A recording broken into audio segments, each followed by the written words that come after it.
Então eu vou falar de Salvador Dalí, sobre o homem, né, Salvador Dalí, que foi um grande artista, não só na pintura, mas também no cinema, na literatura, na fotografia. Ele abrangeu tudo isso? Ele abrangeu tudo isso, mas assim, o grande sucesso dele, ele é reconhecido pelas obras que ele pintou. Desde a infância que ele tinha grande interesse pelas artes plásticas e a mãe dele incentivou muito, muito. Quem está ali com ele? A mãe? Ali a esposa dele, que era uma espécie de musa, era assim, a razão da vida dele era a esposa dele, que chamava Gala. E a mãe dele, porque ele também era apaixonado, morreu quando ele tinha apenas 16 anos. Isso foi um grande baque na vida dele. E ele escreveu, ele tinha uma adoração pela mãe, ele escreveu assim: foi o maior golpe que eu havia experimentado em toda a minha vida. Eu a adorava. Eu não podia resignar-me à perda de um ser com quem eu contei para tornar invisíveis as inevitáveis manchas da minha alma. Olha que adoração que ele tinha. Dá para repetir? Olha que bonito. Eu adorava. Não podia resignar-me à perda de um ser com quem eu contei para tornar invisíveis as inevitáveis manchas da minha alma. Então a gente percebe que essa mãe ali foi a perda da mãe aos 16 anos. Era uma mãe que confortava ele, que estava ao lado, que incentivava. E provavelmente era aquela mãe que, quando ele errava, colocava ele para cima. Eu acho bonito, né? Tornar invisíveis as inevitáveis manchas da minha alma. Porra. Ele fazia poesia também? Ele escrevia também. Ele escrevia. Não é famoso pelos seus escritos, mas sim. E aí, nesse mesmo ano que a mãe morreu, ele entrou para a Escola de Belas Artes, em Madrid, só que foi expulso em 1926, porque ele dizia que ninguém lá era suficientemente bom para avaliá-lo. Para você ver a segurança que ele tinha, né? Ninguém tinha competência para avaliar o trabalho dele, então ele foi expulso da Escola de Belas Artes. E ele conviveu com vários cineastas, Luiz Buñuel. Em 1929, ele viajou para Paris, conheceu Pablo Picasso, que teve grande interferência na sua obra, e entrou para aquele movimento surrealismo em 1930. Ele começou a fazer parte do surrealismo. E foi a partir desses dois pontos, né, o conhecimento de Pablo Picasso e o surrealismo, que a psicanálise começa a ter interferência na obra dele. Esse movimento foi na Europa, não foi? Foi na Europa, foi em Paris. Porque os Estados Unidos estava na recessão. Foi, em 1929 foi a grande quebra. Ninguém estava nem pensando muito em arte em 1929. Mas a Europa... A Europa estava tranquila e o surrealismo surgiu nos anos 20. E ele conheceu Picasso justamente no ano de 1929, que foi o ano da quebra da Bolsa. E ele conheceu a esposa dele, casou-se, que era a Gala, essa que apareceu em várias fotos com ela. E ele começou a retratar ela em diversos quadros dele. Lindos. Diversos quadros dele. E alguns quadros, inclusive, ele assinava Dalí / Gala, como se fossem os dois. Mesmo, porque ele dizia que sem ela ele não faria. Exatamente. E em 1982, a esposa dele faleceu. 82? Em 82, a esposa dele faleceu e ele entrou em profunda depressão. Parou de produzir, parou de se alimentar, teve desidratação, teve que começar a se alimentar com sonda. Chegou, inclusive, a tentar suicídio, colocando fogo no próprio quarto, porque ele não conseguia conviver com essa dor. Eu acredito, sem querer fazer análise, né? Sem querer fazer terapia, colocar Salvador Dalí no divã. Mas eu acredito que toda aquela adoração e aquele amor que ele tinha para com a mãe dele, ele transferiu para a esposa, para a Gala. Então ele já tinha recebido aquele primeiro baque, que foi a morte da mãe. Quando ele recebe o segundo, ele não consegue se recuperar. Habitualmente, não é? Habitualmente, é assim, a gente transfere. E provavelmente Gala era parecida com a mãe dele. Eu arrisco-me a dizer. Não pesquisei profundamente, mas arriscaria esse palpite de que Gala tinha muito da mãe dele. Então, quando ele recebe esse segundo baque, ele não consegue se recuperar e entra em estado de depressão fortíssimo, inclusive deixa de produzir. E 7 anos depois do falecimento da esposa dele, ele falece também. A esposa dele faleceu em 82 e ele faleceu em 89. Quantos anos ele tinha quando faleceu? Ele nasceu em 1904 para 89, nós temos aí 85 anos. Ele conseguiu resistir ainda bastante, porque as histórias que a gente conhece que... A esposa falece, após o falecimento da esposa foram 7 anos.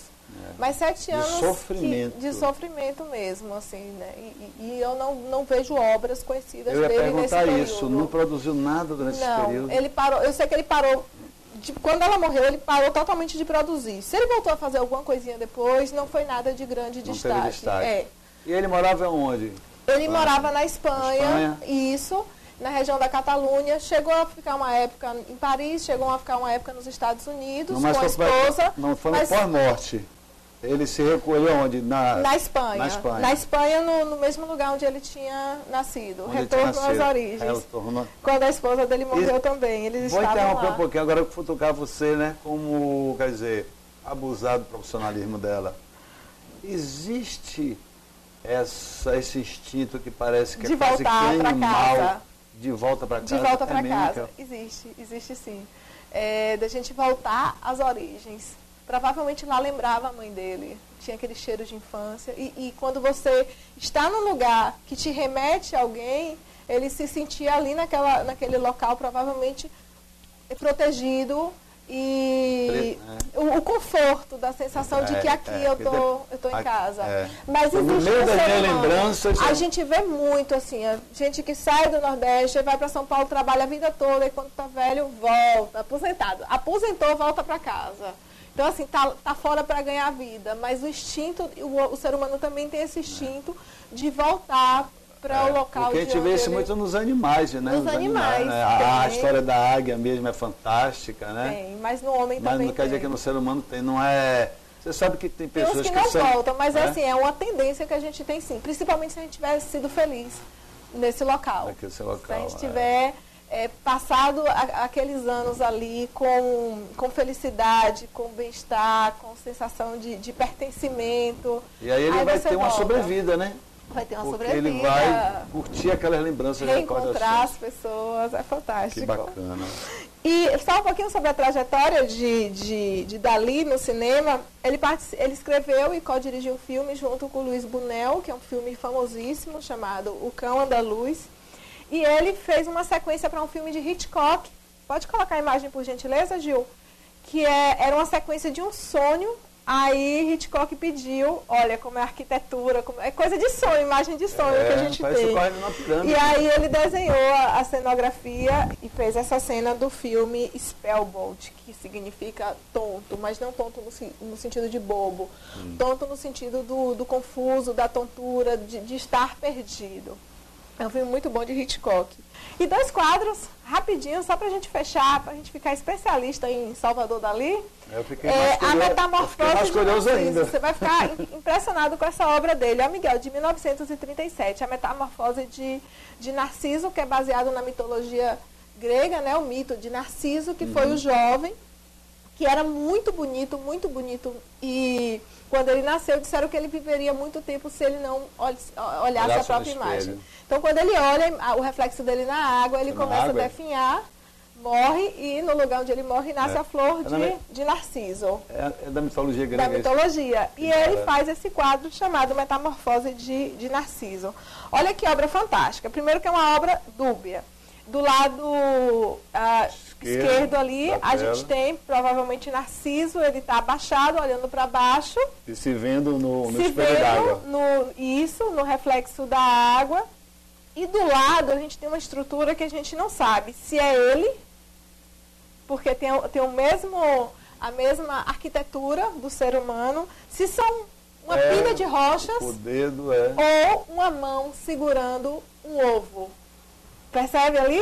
Que pode ser essas 3 coisas, quantas leituras que é possível fazer isso. No canto parece o quê? Um cão? Aqui é um animal. E lá atrás você vê um homem num pedestal se adorando. Olha, ali no pedestal vermelho. Está atrás da mão ali da pedra. Então, o ovo era símbolo de vida. Aí você percebe que do ovo nasce uma flor. A flor de Narciso ali. Mas observe que ali tem a sombra do cabelo de Narciso e no ovo tem a rachadura igualzinho à sombra do cabelo de Narciso. E um aspecto importante que se repete em algumas obras de Salvador Dalí são as formigas.